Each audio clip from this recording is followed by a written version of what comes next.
Ajar kami selalu menyadari Tuhan, kami ada sebagaimana kami ada, itu bukan karena kuat dan gagah kami, tapi itu semua karena anugerah Tuhan semata. Itu sebabnya pada pagi hari ini kami datang menghadap tahta hadirat Tuhan. Kami merendahkan diri kami. Kami mau belajar kebenaran firman-Mu. Kami mau mendengarkan apa yang menjadi isi hati Tuhan. Buang perkataan yang sia-sia, yang tidak perlu. Biar apa yang keluar dari lidah bibir hamba-Mu betul-betul hanya apa yang menjadi isi hati Tuhan saja. Kami datang dengan rasa lapar dan haus, dan kami mau membuka tanah hati kami menjadi tanah yang subur, supaya benih kebenaran firman Tuhan boleh berbuah lebat dalam kehidupan kami. Terima kasih, dalam nama Tuhan Yesus kami berdoa, kami mengucap syukur. Sama-sama kita katakan amin. Silakan duduk. Thank you praise and worship team. Kita semua diberkati. Hari ini saya mau menyampaikan satu tema yang saya rasa belum pernah mengajar ini di tempat ini, dan saya menyadari saya perlu untuk mengajar ini. Karena ada banyak orang menghindari untuk bicara tentang hal ini, ada banyak orang memilih, udahlah jangan bahas ini ya. Ada banyak orang yang alergi dengan hal ini, tetapi ini juga merupakan bagian dari kebenaran firman Tuhan yang harus kita pahami secara proporsional dan secara sehat. Saya mau mengajar tentang memberi, tentang giving ya. Banyak orang alergi kalau mendengar tentang giving, ada banyak alasannya kenapa orang tuh jadi alergi kalau dengar yang namanya begitu ada kata memberi, giving, yang dipikirannya ini pasti mata duitan, ini pasti materialistis. Padahal memberi itu memang ada dalam Alkitab, dan nanti saya akan beritahu prinsip-prinsip kebenarannya ya. Nah, ada banyak orang yang jadi alergi, memang ada banyak alasannya. Mungkin yang pertama ya, saya coba berpikir dan merenungkan kenapa orang alergi. Yang pertama bisa karena orang nggak percaya sama gereja. Orang nggak percaya dengan gereja karena dianggap keuangannya tidak transparan dan tidak bertanggung jawab pemakaiannya. Tapi tentunya kita tidak bisa menggeneralisasi ya. Dan saya pastikan bahwa di tempat ini keuangan digunakan dengan bertanggung jawab dan transparan. Dan saya pribadi juga, saya memilih untuk tidak punya akses ke keuangan. Itu untuk akuntabilitas juga. Kita punya bendahara ya, dan bendaharanya juga dari orang profesional dan sangat dapat dipercaya tentunya. Dan saudara kalau mau nanya-nanya sama bendahara pun bisa ya, tidak ada pantangannya. Nah, hal yang kedua kenapa orang jadi alergi dengan tema memberi ini, karena seringkali kebenaran tentang memberi ini diajarkan atau diberitakan secara tidak proporsional, diberitakan secara manipulatif dan intimidatif. Ini masalahnya. Seringkali kebenaran tentang memberi diberitakan secara manipulatif. Jadi diajarkan kepada jemaat untuk jemaat dimanipulasi. Contohnya apa? Dipompa emosinya supaya kasih banyak, dijanjikan nanti kalau memberi dikasih ganti sama Tuhan 30, 60, 100 kali lipat ganda. Ini kan bentuk-bentuk manipulatif saudara. Kalau manipulatif nggak mempan, naik sedikit, intimidatif. Awas kalau nggak memberi, belalang pelahap datang. Kalau memberinya telat, toko jadi kurang laris. Kalau nggak memberi persembahan hari ini, nanti pulang pas-pasan kesandung, kesleo, nah nggak memberi sih. Ini kan intimidatif. Ini Tuhan atau preman? Loh, kalau preman kan begitu kan, setoran telat dikit, tokonya rusak, gitu kan? Itu preman bukan Tuhan. Nah, seringkali orang jadi alergi dengan kebenaran tentang memberi karena nggak diajarkan secara proporsional, tapi disampaikan dengan cara-cara yang manipulatif dan intimidatif. Nah, coba kita lihat dulu, saya mau ulangi dulu ini. Saya pernah ajarkan ini, tapi ini prinsip penting. Yohanes 3 ayat 16. Kita kembali back to the basic dulu. Ini ayat yang saudara pasti hafal, ya, saudara pasti tahu. Karena begitu besar kasih Allah akan dunia ini, love, cinta, kasih, sehingga ia mengaruniakan anaknya yang tunggal, Yesus mati di atas kayu salib. Selalu saya katakan, love and sacrifice dan pengorbanan ini seperti kembar siam, bukan kembar identik. Kembar siam artinya nggak bisa dipisahkan, selalu nempel, selalu berjalan bersama. Di mana ada cinta, di situ pasti ada pengorbanan. Nah, sehingga ia mengaruniakan anaknya yang tunggal, lihat. Nah, dalam cinta dan pengorbanan, ya, dasarnya Tuhan mengasihi dunia ini. Tuhan berikan putranya yang tunggal untuk mati di kayu salib. Lihat, ada pemberian, ada giving, supaya yang percaya kepadanya tidak binasa, ada pengampunan, forgiveness. Nah, ini dulu saya pernah terangkan ini ketika saya mengajar tentang forgiveness. Nah, sekarang saya mau bicara tentang giving. Jadi love and sacrifice, tidak ada cinta tanpa pengorbanan. Di mana ada cinta pasti ada pengorbanan, dan dalam cinta dan pengorbanan pasti ada dua hal ini. Ada giving, ada forgiveness. Ada pemberian, ada pengampunan. Makanya benar sekali ada yang bilang begini, you can give without love, but you can love without give. Anda bisa memberi tanpa cinta, tapi Anda tidak bisa mencintai tanpa memberi. Oh ya, saudara bisa memberi tanpa cinta, itu bisa, ya, bisa. Ada orang minta saudara, saudara kasih aja. Saudara nggak perlu cinta sama orang itu untuk saudara bisa kasih. Tapi kalau saudara mencintai sesuatu, saudara pasti memberi. Tidak bisa tidak. So, you can give without love, but you can love without give. Nah, saya mau ajak saudara dulu buka dari Perjanjian Lama dulu, sebuah prinsip. Dalam Ulangan 16 ayat yang ke-16 dan 17. Nah, kenapa kita perlu melihat ini? Ya? Kita bukan mau mengikuti Taurat. Taurat jelas sudah digenapi oleh Tuhan Yesus. Tetapi selalu saya katakan gini, dalam Perjanjian Lama itu ada karakter-karakter Tuhan, sifat-sifat Tuhan yang bisa kita pelajari. Nah, dalam Perjanjian Baru, nafas dari karakter Allah itu lebih terrealisasi secara sempurna. Contoh, dalam Perjanjian Lama, jangan membunuh. Sebelum saudara menghabisi nyawa orang, belum dianggap bersalah. Tapi nafas dari ayat itu adalah, kalau dalam Perjanjian Baru, membenci saja sudah membunuh. Jadi selalu ada korelasinya, sebab ketika Tuhan memberikan hukum kepada bangsa Israel, ya, itu seperti seorang bapak yang memberikan aturan kepada anaknya yang masih berusia 5 tahun. Tapi semua hukum yang Tuhan keluarkan, itu pasti keluar dari dirinya, keluar dari hakikatnya, prinsipnya pasti sama. Saudara punya anak kecil, ketika saudara mengeluarkan hukum, dia baru usia 5 tahun, jangan coret-coret tembok. Nah itu kan, ketika saudara bilang jangan coret-coret tembok, itu kan keluar dari diri saudara. Pasti ada nafasnya. Mungkin anak itu belum tahu kenapa jangan coret-coret tembok. Tapi pasti ada prinsip-prinsip yang mendasari sampai saudara mengeluarkan hukum itu. Tetapi dalam Perjanjian Baru, Tuhan mau umatnya itu bukan sekedar menghafal dan melakukan hukum, not just to do, but to be. Harus ngerti, harus paham. Kenapa? Kenapa? Itu sebabnya Tuhan memperlakukan umat Perjanjian Baru sebagai orang-orang yang sudah dewasa. Coba kita lihat dulu sebentar, kita bisa melihat ada satu prinsip dulu.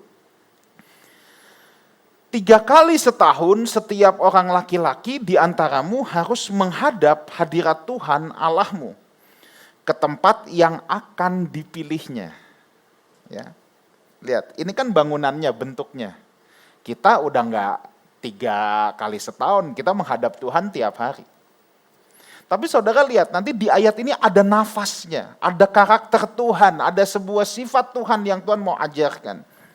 Yakni pada hari raya roti tidak beragi, pada hari raya 7 minggu, dan pada hari raya pondok daun. Nah, lihat ini, janganlah apa? Ia menghadap hadirat Tuhan dengan tangan hampa. Jadi Tuhan mengajar bangsa Israel sejak dulu. Jangan menghadap hadirat Tuhan dengan tangan hampa, tetapi masing-masing dengan sekedar persembahan sesuai dengan berkat yang diberikan kepadamu oleh Tuhan Allahmu. Perjanjian Lama menggambarkan kepada kita prinsip dan karakter Tuhan yang Tuhan ajarkan ini. Ada sebuah prinsip yang Tuhan ajarkan kepada umatnya, jangan menghadap Tuhan dengan tangan hampa. Ini bukan berarti Tuhan minta jatah setoran preman, jelas bukan. Ya. Tapi nanti saudara ikuti, nanti saudara akan tahu kenapa prinsip ini lahir. Tadi saya sudah katakan dulu, dalam cinta pasti ada pemberian. Ya. Memang kalau zaman dulu orang bawa kambing domba. Ya sekarang kan saudara nggak mungkin bawa kambing domba terus saya sembeli depan saudara ya. Kan nggak mungkin. Sejak zaman Tuhan Yesus aja mulai mix. Ada hewan tapi juga ada dalam bentuk uang yang telah dikenal sebagai alat tukar. Makanya ada persembahan janda miskin dan lain sebagainya. Oke? Nah, ayat 17 kita bisa melihat, tetapi masing-masing dengan sekedar persembahan, lihat, sesuai dengan berkat yang diberikan kepadamu oleh Tuhan Allahmu. Menekankan sesuai dengan berkat yang diberikan kepadamu. Keadilan dalam konsep Tuhan itu bukan sama rata sama rasa. Manusia bikin itu. Tuhan tidak bikin gitu. Makanya kepada yang diberi banyak, dituntut banyak. Nah, saudara harus tahu gini, Tuhan tidak berurusan dengan jumlah. Ini masalahnya. Tuhan berurusan dengan hati.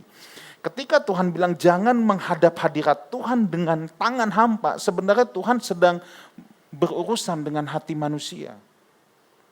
Sebab memberi adalah salah satu tanda, bukti atau wujud nyata dari yang namanya cinta. Tuhan berurusan dengan hati, Tuhan gak berurusan dengan jumlah. Ingat itu. Makanya Tuhan bilang sesuai dengan berkat yang diberikan kepadamu oleh Tuhan. Nah, coba kita lihat sebentar, saya akan lompat dulu ke Markus 12, kita akan membuka beberapa ayat perjanjian baru, saya mau jelaskan ini buat saudara. Markus 12 ayat 41 sampai dengan 44. Oke. Markus 12 ayat 41 sampai 44. Pada suatu kali Yesus duduk menghadap di peti persembahan dan memperhatikan bagaimana orang banyak memasukkan uang ke dalam peti itu. Yesus unik juga ya, ini tidak setiap kali Tuhan kerjakan ini, tapi dia pernah kerjakan ini. Ya, kita kan nggak ada peti persembahan, ini ada peti persembahan di depan, Yesus duduk di sampingnya. Dan dia pelototin satu-satu, siapa bawanya berapa, waduh. Yesus suka unik memang, tapi itu yang dia lakukan. Pada saat itu, lalu datanglah seorang janda yang miskin, ia memasukkan 2 peser, yaitu 1 duit. Nah, 1 peser itu besarnya seberapa? 1 peser sama dengan 1/128 dinar. 1 dinar adalah upah 1 hari orang bekerja. Jadi kalau upah 1 hari orang bekerja, katakan berapa? 200.000, 1 peser itu 200.000 dibagi 128. Kira-kira kan begitu ya. Ada seorang janda miskin yang membawa uang hanya 2 peser. Ini kecil banget saudara ya. Yaitu 1 duit. Maka dipanggilnya murid-murid dan berkata kepada mereka, aku berkata kepadamu sesungguhnya janda miskin ini memberi lebih banyak daripada semua orang yang memasukkan ke dalam peti persembahan. Tuhan yang duduk di samping peti ngeliatin satu-satu. Tuhan tahu siapa kasih berapa, siapa bawa berapa. Tapi Tuhan panggil murid-muridnya, janda miskin ini yang kasih 2 peser, ini memberi lebih besar daripada semua yang ada. Sebab mereka memberi dari kelimpahannya, tetapi janda ini memberi dari kekurangannya. Semua yang ada padanya yaitu seluruh nafkahnya. Maka saya tadi katakan Tuhan gak urusan sama jumlah, Tuhan urusan sama hati. Tuhan urusan sama hati, Tuhan bukan urusan sama jumlah. Ini yang harus kita camkan ya. Di sini kita bisa melihat bahwa memang isu utamanya bukan uang, tapi hati. Uang itu saudara, uang itu punya kuasa loh. Jangan bilang uang tidak punya kuasa, uang itu punya kuasa. Setidaknya uang itu punya kuasa untuk mereveal, untuk menyingkapkan siapa seseorang yang sebenarnya. Ya, makanya ada pepatah yang bilang, kamu mau tahu orang itu seperti apa? Kasih dia uang. Kamu akan tahu dia seperti apa. Atau berurusanlah tentang uang dengan orang itu. Maka kamu akan tahu dia itu siapa dia sebenarnya. Karena uang itu memang punya kuasa untuk mereveal siapa seseorang. Siapa kita sebenarnya, itu bisa direveal. Ya. Apakah ketika orang berurusan dengan uang dengan kita, apakah yang muncul adalah keserakahan, ketidakjujuran, atau sebaliknya? Itu akan sangat menggambarkan siapa kita yang sebenarnya. Makanya ingat sekali lagi, Tuhan gak berurusan dengan jumlah, Tuhan berurusan dengan hati. Waktu Ananias dan Safira memberikan persembahan, ya saudara pasti tahu kisah itu di Kisah Para Rasul. Kok kita lihat, kok kejem banget sih mati langsung? Enggak, persoalannya mereka bohong.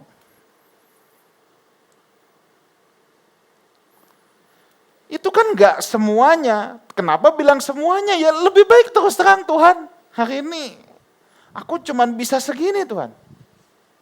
Ingat, Tuhan berurusan dengan hati. Ya, Tuhan berurusan dengan hati. Nah, saya mau ajak kita membaca sekarang 2 Korintus ayat 9, pasal 9 ayat yang ke-6.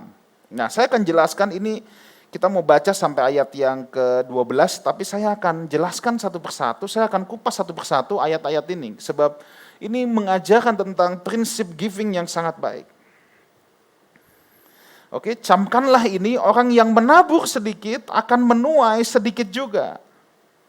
Dan orang yang menabur banyak akan menuai banyak juga. Ayat ini bukan untuk memancing kita kemudian berdagang sama Tuhan. Kalau aku kasih teri, aku nanti bisa tangkap tongkol. Aku kasih tongkol, tangkap kakap. Kasih kakap, tangkap paus. Enggak, bukan begitu. Ayat ini tidak sedang bicara bahwa mau berdagang sama Tuhan. Enggak, tapi ayat ini adalah logical common sense. This is a very logical common sense. Saudara mau menuai sesuatu, saudara harus menabur. Ini bukan hanya uang. Saudara mau punya kedekatan dengan anak saudara, saudara harus menabur waktu, ya dong? This is logical sense. Yang berlaku dalam semua area kehidupan kita. Saudara mau punya kedekatan dengan anak, tapi saudara nggak mau menabur waktu, ya gimana bisa? Ya pasti nggak bisa. Saudara mau punya hubungan suami istri yang baik, tapi saudara nggak mau menabur, nggak mau investasi dalam hubungan itu, dalam hubungan suami istri, tidak akan bisa punya hubungan suami istri yang berkualitas. Kalau orang menabur sedikit tapi mau menuai banyak, namanya maling. Ya, lu nabur sedikit tapi mau nuai banyak, kebun tetangga juga mau dituai, itu maling namanya. So ayat ini sebenarnya bukan bicara kita mau mancing Tuhan, ya, tapi ayat ini sedang memberikan sebuah common sense, sebuah cara berpikir yang logik. Ya. Ayat yang ke-7. Nah, ini penting. Hendaklah masing-masing memberikan menurut, ini penting, kerelaan hatinya. Jangan dengan sedih atau karena paksaan, sebab Allah mengasihi orang yang memberi dengan sukacita. Kerelaan adalah sebuah sikap hati dalam memberi. Ini yang sangat penting. Orang yang rela adalah orang yang tulus dalam memberi. Orang yang tidak mengharapkan in return dalam memberi. Aplikasinya kita apa? Kalau kita masih mengharapkan ada sesuatu return kepada kita, itu namanya kita belum rela. Nah makanya kita nih suka jatuhnya di sini. Kalau kita udah berbuat sesuatu, kemudian kita seringkali kita ungkit-ungkit atau merasa berjasa. Ingat, orang yang merasa itu berarti belum. Kalau saudara menolong seseorang, saudara tidak bisa dihapuskan dari fakta bahwa saudara sudah berjasa. Dan saudara tidak perlu lagi untuk merasa berjasa. Orang yang merasa itu belum. Orang yang merasa hebat, dia mah belum hebat. Karena masih merasa kaya, belum kaya. Merasa suci, ya pasti belum suci. Karena semua masih di tataran merasa. Kalau kita berbuat sesuatu sama orang lain, kita menolong hidup orang lain, that is the fact bahwa saudara sudah berjasa. Jadi nggak perlu lagi merasa berjasa. Dan nggak perlu lagi kita ungkit-ungkit. Nah, saya mau memberikan sebuah rumusan matematika yang paling logis. Saudara harus ingat ini baik-baik. Tentang memberi dalam kerelaan. Saudara punya dua. Saudara mau bagikan. Saudara bagi sama orang. Tapi saudara mengexpect return. Satu deh gue dapat setengahnya. Hasilnya dua. Saudara punya dua. Saudara bagikan. I give to, gue harus dapat return 2 dong paling enggak. Sama dengan 1. Kita lihat. Saudara punya 2. Gue bagi nih, gue pancing. Tapi gue mesti punya return 4. Kalau enggak, gue enggak cuan dong. Ya kan? Nah, 2/4 sama dengan 0,5.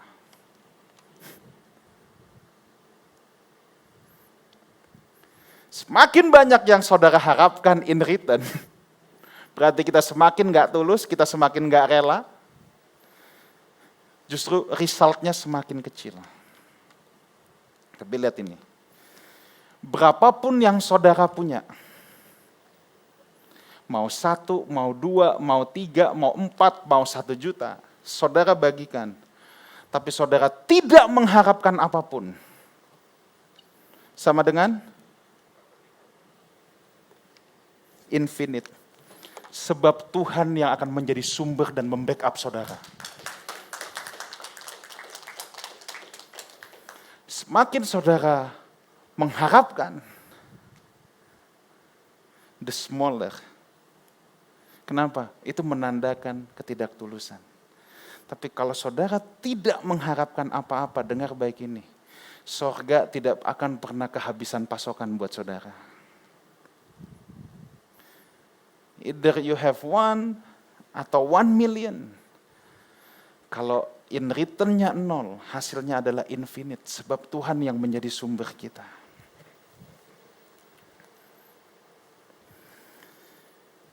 Okay. Kalau kita memberi dengan mengharapkan balasan, itu sama saja kita lagi berdagang. Ya. Lebih parahnya banyak orang Kristen yang mempraktekkan ini dengan Tuhan. Nah, saudara, memang ada ayat ya bahwa akan menuai 30, 60, 100 kali lipat. Itu Injil Matius pasal 13. Tapi konteksnya itu adalah benih yang ditabur, bukan uang. Jadi jangan kita bawa 100.000, Tuhan 100 kali lipat ya lumayan nih jadi 10 juta. Enggak. Tidak seperti itu ya. Hal ini enggak ada hubungannya dengan persembahan. Hanya orang yang memiliki kerelaan dan ketulusan hati yang bisa menjadi a cheerful giver. Nah tadi kan di ayat yang kita baca. Sebab Allah mengasihi orang yang memberi dengan sukacita. A cheerful giver. Ada orang yang habis memberi muka ditekuk 100. Ya ingat Tuhan gak urusan nama jumlah. Tuhan berurusan dengan hati. Jumlah itu hanya kemudian ekspresi dari hati, sesuai berkat yang diberikan kepada masing-masing kita. Ya kan? Kan tadi ada ayatnya. Ada orang kasih misalnya dalam jumlah 100 juta. Belum tentu di mata Tuhan itu lebih besar daripada orang yang hanya memberi 100 ribu. Belum tentu. Ya, nah. Oke. Ayat yang ke-8. Kita baca pelan-pelan. Dan Allah sanggup melimpahkan segala kasih karunia kepada kamu, supaya kamu senantiasa berkecukupan di dalam segala sesuatu dan malah berkelebihan di dalam pelbagai kebajikan. Lihat. Lewat memberi sebenarnya kita belajar mempercayai Tuhan. Mempercayai Tuhan. Makanya dan Allah sanggup melimpahkan segala kasih karunia kepadamu supaya kamu senantiasa berkecukupan. Salah satu orang tidak mau memberi sebab alasannya adalah saya tidak cukup. Orang yang mau belajar memberi sebenarnya dia sedang belajar untuk mempercayai Tuhan bahwa Tuhan pasti mencukupkan dia. Ya. Tentunya kita tidak belajar membabi buta dalam memberi, tapi saya mau mengajak kita untuk belajar menyisihkan, bukan menyisakan. Menyisihkan, bukan menyisahkan. Ada sesuatu yang dikhususkan untuk Tuhan. Jadi kalau saudara mau datang ibadah, saudara udah plan, oke, hari besok minggu aku mau ibadah. 1 hari sebelumnya saudara sudah sepakat suami istri, udah bergumul menghadap Tuhan, berapa korban yang aku harus bawa. Disisihkan sejak awal, dipersiapkan sejak awal. Bukan dadakan, tapi dipersiapkan dari awal. Itu yang namanya dikhususkan. Ya. Belajar memberi merupakan latihan mempercayai Tuhan bahwa Tuhan pasti mencukupkan kita. Dan saya percaya apa yang pemazmur Daud katakan, tidak pernah kulihat anak cucu orang benar meminta-minta roti. Enggak ada dalam hitungannya begitu. So, kita belajar mempercayai Tuhan. Nah, orang yang belajar memberi akan diberikan kelimpahan. Tapi apa coba di ayat yang tadi? Dan malah berkelebihan di dalam pelbagai kebajikan. This is not about money doang. Tapi yang Tuhan bilang gini, kalau orang belajar memberi, dia akan diberikan kelimpahan dalam kebajikan. Nah, itu dalam terjemahan bahasa Inggrisnya good work. Perbuatan-perbuatan baik yang akan menunjukkan bahwa saudara adalah anak-anak Allah. So, this is the healthy teaching about give. Tidak ada unsur materialistis sama sekali. Tapi saya mau membuka pemikiran kita, memahami bahwa giving itu memang diajarkan Alkitab dan ada loh memberi yang sehat. Ini bukan soal in return money yang akan kita dapat, tapi Tuhan bilang, kalau kita belajar memberi, saudara akan semakin berkelimpahan dalam kebajikan, dalam perbuatan-perbuatan baik yang menunjukkan bahwa saudara adalah anak-anak Tuhan. Ayat 9 dan 10. Seperti ada tertulis, ia membagi-bagikan, ia memberikan kepada orang miskin, kebenarannya tetap untuk selama-lamanya. Ayat yang ke-10, ia yang menyediakan benih bagi penabur dan roti untuk dimakan. Ia juga yang menyediakan benih bagi kamu untuk melipat gandakannya dan menumbuhkannya buah-buah kebenaran kepadamu. Dengar begini, ayat ini mengajarkan kita gini, kita harus bisa memisahkan, ya. Ada yang namanya benih, ada yang namanya roti.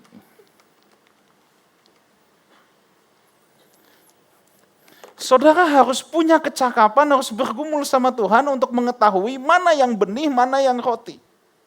Semua berkat yang saudara dapatkan, itu bukan semuanya benih untuk ditabur. Tapi juga bukan semuanya roti untuk dimakan. Kalau benih untuk ditabur, itu yang akan melipat gandakan. Buah-buah apa? Kebenaran. Again, this is not talking about money.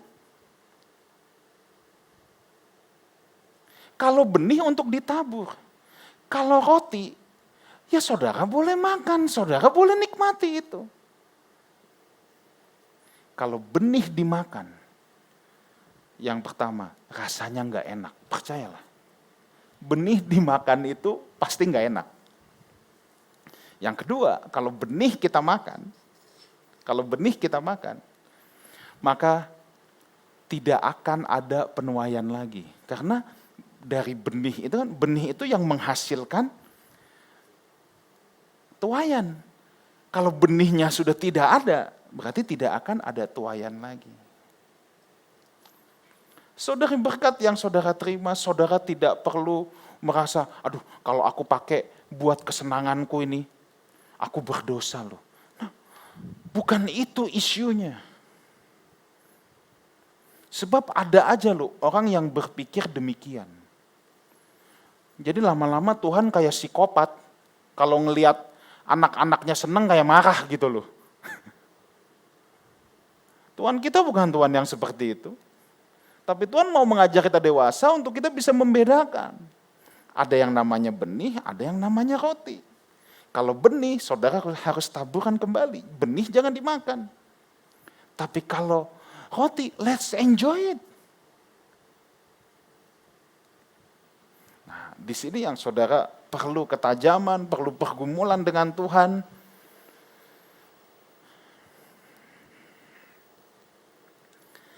Ayat yang ke-11, tadi kan dikatakan akan menumbuhkan buah kebenaran. Apa itu buah kebenaran? Nah, ayat 11. Kamu akan diperkaya dalam segala macam kemurahan hati, membangkitkan syukur kepada Allah oleh karena kami. Orang yang belajar memberi akan dilipat gandakan buah kebenaran. Artinya apa? Semakin memberi, semakin ditambah-tambahkan kemurahan hati dalam hidupnya. Wow.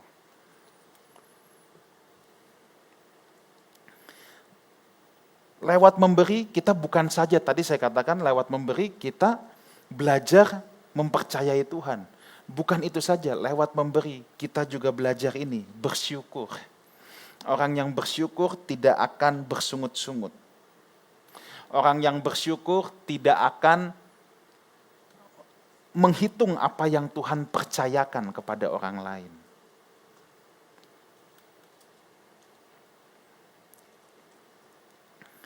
Apa yang Tuhan percayakan sama kita, itu yang harus kita gumuli. Ada orang yang beranggapan kan, itu udah banyak, udah nggak perlu lagi, misalnya begitu. The thing is, apa yang Tuhan percayakan sama kita, itu yang harus kita kelola. Tuhan gak pernah suruh kita mengelola apa yang Tuhan percayakan kepada orang lain.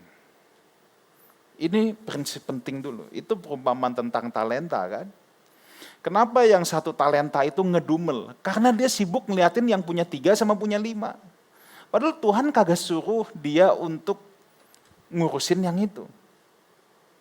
Yang 5 jadi 10, yang 1 jadi 2, perkenanan Tuhan sama loh. Halo? Ingat, Tuhan gak berurusan dengan jumlah, itu prinsipnya dulu. Tuhan lagi berurusan dengan hati. Nah sekarang apa yang Tuhan percayakan sama kita, kita harus tahu mana benih, mana roti. Yang benih kita taburkan kembali. Memberi dengan sukarela, dengan kerelaan hati. Sesuai dengan berkat yang Tuhan percayakan kepada kita masing-masing. Oke, ayat 12. Nah, lihat ini.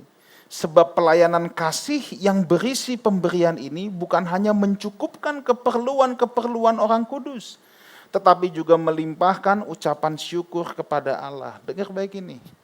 Ketika kita memberi, bukan hanya kita belajar bersyukur, tapi kita juga membuat orang lain bersyukur kepada Tuhan. Yes, it is. Nah, saudara harus tahu ketika Paulus menulis kepada surat ini, teks ini yang kita baca kepada jemaat di Korintus. Saudara harus tahu dulu latar belakangnya. Kota Korintus itu kota metropolis, kota pelabuhan. Jemaatnya jemaat metropolitan dengan tingkat ekonomi di atas rata-rata jemaat-jemaat yang lain. Nah, kalau saudara pernah dengar Paulus itu seorang entrepreneur, dia membuat kemah. Nah, saudara harus tahu ini. Paulus hanya membuat kemah ketika dia pelayanan di kota Korintus. Only. Tidak ada catatan bahwa ketika dia pelayanan di Galatia, di Filipi, di Kolose, di Efesus, Paulus juga bikin kemah. Enggak, hanya di kota Korintus. Ini kan ironi. Kenapa saya bilang ironi? Di tempat yang jemaatnya yang sebenarnya paling berkelebihan, justru di tempat itu Paulus bikin kemah. Kalau saudara baca di 1 Korintus pasal yang ke-9, ya, tentang hak dan kewajiban rasul, nanti buka di rumah saja, saudara akan menemukan bahwa di kota Korintus jugalah Paulus memutuskan untuk tidak mau disupport finansial oleh jemaat di kota Korintus. Padahal kota Korintus di atas rata-rata, above average. Justru Paulus menerima support, dukungan finansial. Dulu para rasul semuanya yang memang didukung jemaat dalam pelayanan. Justru Paulus mau menerima dari jemaat di Filipi. Filipi ini miskin-miskin saudara. Justru itu yang Paulus terima. Di kota Korintus Paulus milih, aku bikin tenda. Nah tapi saat itu Yerusalem lagi susah banget. Yerusalem pusat orang Kristen Yahudi mula-mula lagi susah banget. Nah ini Paulus lagi mengadakan pengumpulan dana untuk di Yerusalem, untuk dirinya sendiri. Paulus milih, udah aku kerja bikin kemah. Tapi Paulus tetap dalam tanda petik ditodong juga jemaat di kota Korintus untuk bantuan untuk Yerusalem. Dan di sini Paulus mengajar bagaimana harusnya memberi kepada sesama, kepada pekerjaan Tuhan. Dan di ayat yang ini Paulus menegaskan begini, kalau kita memberi, bukan hanya kita belajar rasa cukup, bukan hanya kita belajar bersyukur, tapi kita juga membuat orang lain yang menerima pemberian kita juga bersyukur. So, giving is powerful. Memberi juga mengajar kita untuk memiliki rasa cukup dan tidak serakah. Nah, ayat yang terakhir, Kolose 3 ayat 5. Sebelum kita masuk ke dalam perjamuan Tuhan. Kolose 3 ayat yang kelima.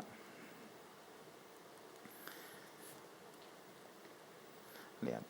Karena itu, matikanlah dalam dirimu segala sesuatu yang duniawi. Yaitu lihat, percabulan, kenajisan, hawa nafsu, nafsu jahat, dan juga keserakahan yang sama dengan penyembahan berhala. Ketika kita memberi, kita sedang belajar, kita tidak serakah. Bukan semua segala sesuatu tentang diri kita sendiri. Kita melatih diri kita supaya kita tidak jadi egois, supaya kita tidak jadi serakah. Sebab keserakahan sama dengan apa? Penyembahan berhala di ayat yang kita baca. Dengar baik, tadi saya katakan gini, uang punya kuasa untuk mereveal siapa kita yang sebenarnya. Dan uang juga punya kuasa, sebenarnya uang punya kuasa untuk menguasai hati kita. Makanya Tuhan bilang gini, kamu tidak bisa mengabdi pada dua tuan, Allah atau Mamon. Kenapa Tuhan katakan itu? Sebab Tuhan tahu persis, uang punya kuasa untuk menguasai hati kita. Makanya beda ya, kalau uang udah masuk kantong, suasana hati itu juga beda.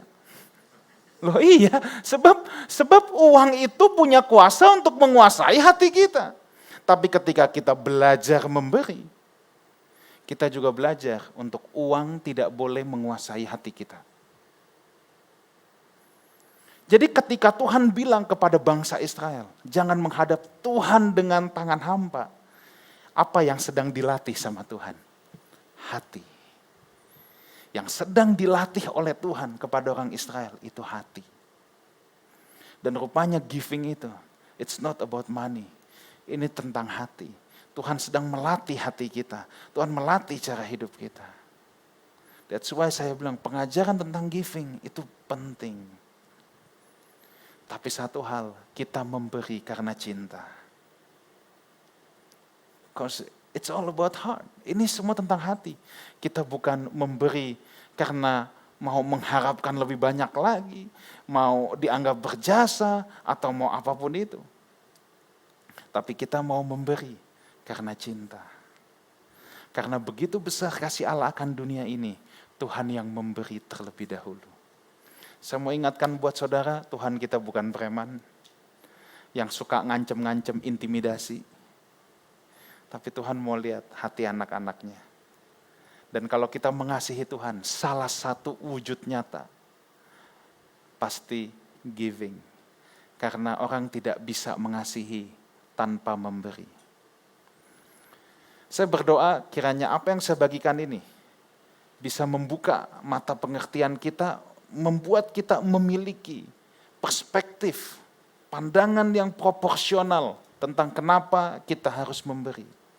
Ternyata ketika kita memberi, hati kita yang diubahkan oleh Tuhan. Mari kita bangkit berdiri, kita datang sama Tuhan, kita masuk dalam perjamuan Tuhan.